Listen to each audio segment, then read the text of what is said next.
श्रीमद् भगवद गीता में कहा गया है कि अगर आपका मन आपके वश में नहीं है तो आप इतना समझ लो कि आपके जीवन में आपका पतन का दौर ज़्यादा दूर नहीं है।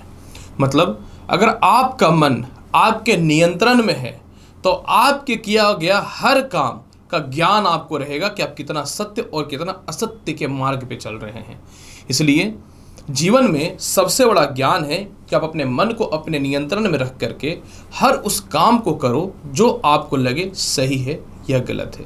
तभी आप अपने जीवन में सफलता के रास्तों पे चल पाओगे और आपको कभी भी किसी भी कंडीशन पे बर्बादी आपके समक्ष भी नहीं आएगा। जी हाँ, नमस्कार प्रिय मीन राशि वाले, 1 नवंबर से लेकर के 30 नवंबर के मध्य का संपूर्ण मासिक राशिफल लेकर के प्रत्येक मंथ की तरह इस मंथ भी मैं एस्ट्रोलॉजर डॉक्टर रवि गुप्ता आपके समक्ष प्रस्तुत हो गया हूँ।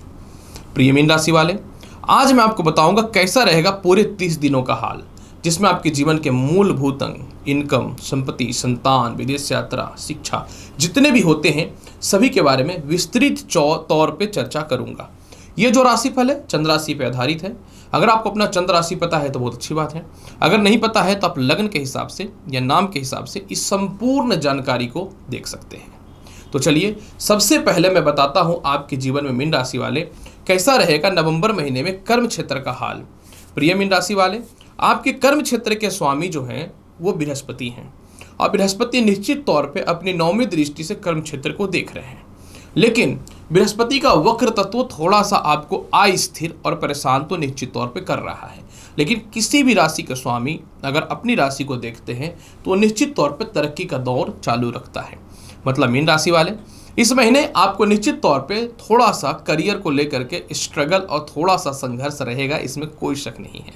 लेकिन क्योंकि कर्म क्षेत्र के स्वामी कर्म क्षेत्र को देख रहे हैं तो आपके मेहनत के अनुसार पूरा फल मिलेगा। जितना मेहनत करेंगे उतनी सफलताएं मिलेंगी।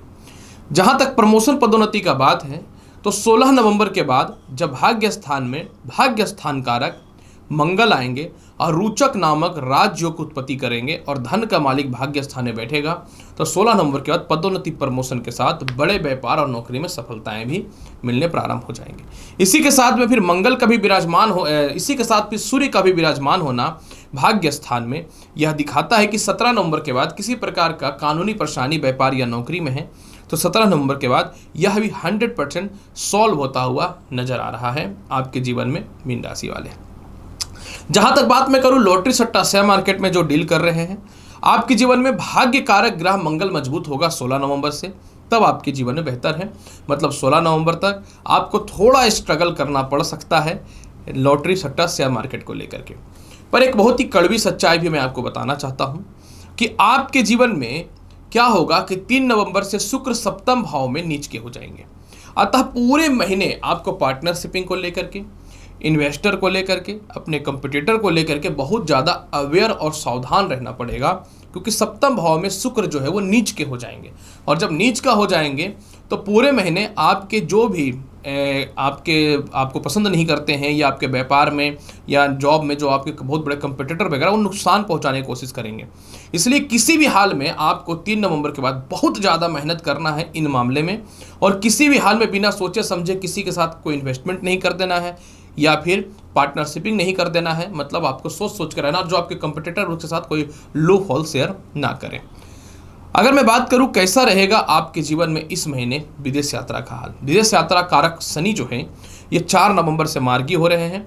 बिना घुमाए फिराए बात करूंगा, सीधी बात करूंगा कि आपके जीवन में 4 नवंबर के बाद विदेश यात्रा का योग तो मजबूत है, लेकिन आप किसी भी काम को करोगे और आपका भाग्य साथ नहीं देगा तो कैसे हो सकता है। तो आपके जीवन में 16 नवंबर तक आपके सीनियर से थोड़ा सा खटपट रहेगा विदेश यात्रा को लेकर के। हो सकता है आपको बहुत ज़्यादा सपोर्ट ना करे, कोई बात नहीं। 16 नवंबर के बाद यानी 4 नवंबर से योग बनना चालू हो जाएगा और 16 नवंबर के बाद विदेश यात्रा में सफलताएं मिल रही हैं। आप इसको लिख लो किसी भी हाल में।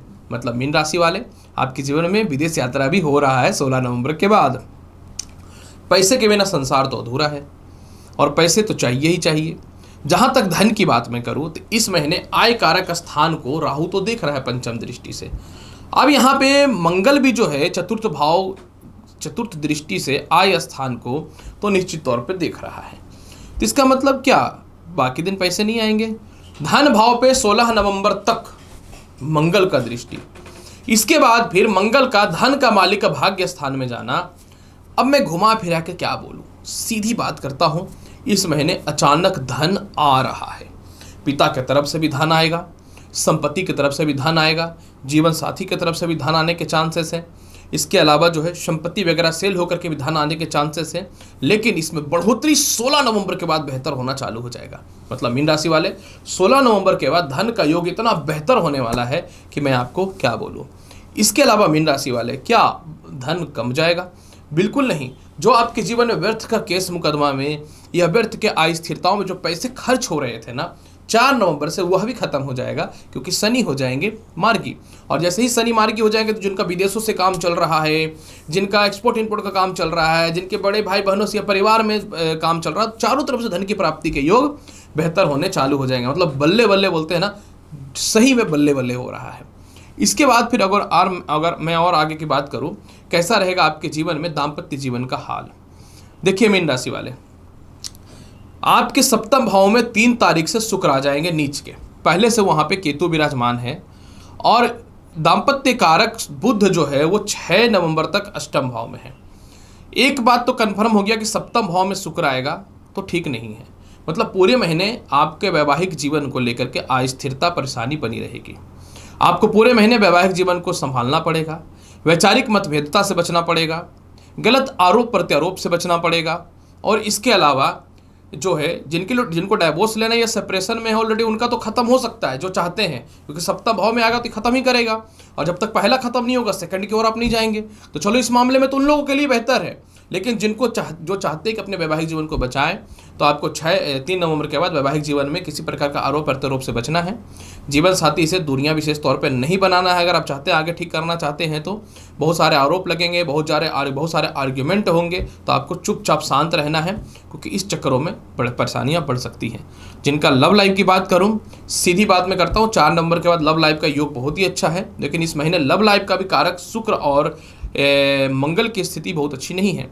मतलब इस महीने सीधी बात करूं तो ना लव लाइफ की स्थिति बहुत अच्छी है, ना वैवाहिक जीवन की बहुत अच्छी स्थिति है। पूरे महीने आपको इस मामले में बच के ही रहना है, बच के ही रहना है, बच के ही रहना है। अब ये सच्चाई है, आपको अच्छा लगे या बुरा लगे, मैं क्या करूं।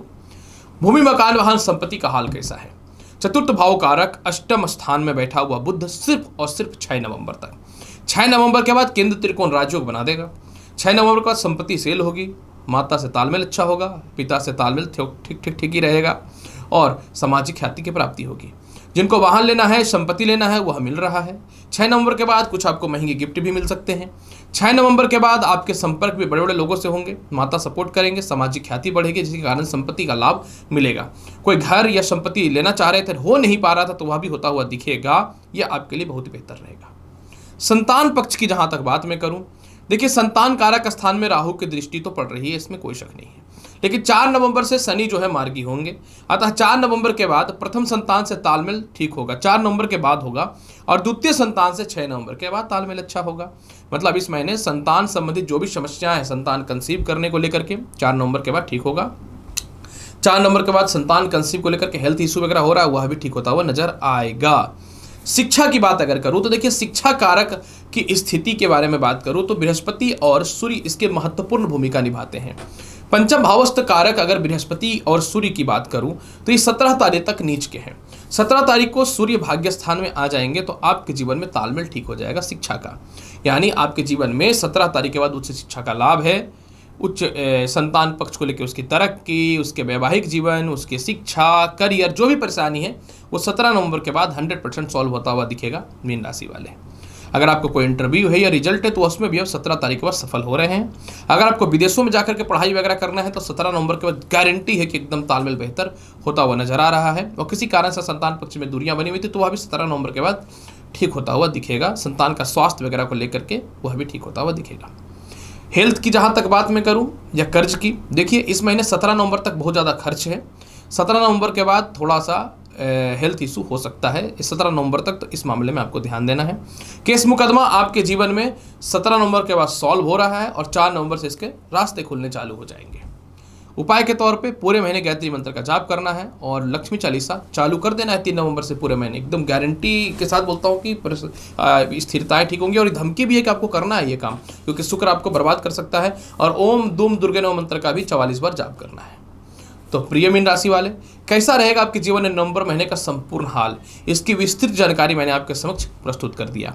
उम्मीद करता हूं कि बताई गई जानकारी से संतुष्ट होंगे। चैनल पर नए हैं तो लाइक करिए, शेयर करिए, सब्सक्राइब करिए। मिलता हूं अगली वीडियो में और महत्वपूर्ण और ज्ञानवर्धक जानकारी के साथ। तब तक एस्ट्रोलॉजर डॉक्टर रवि गुप्ता का नमस्कार। अच्छे से रहिए। धन्यवाद।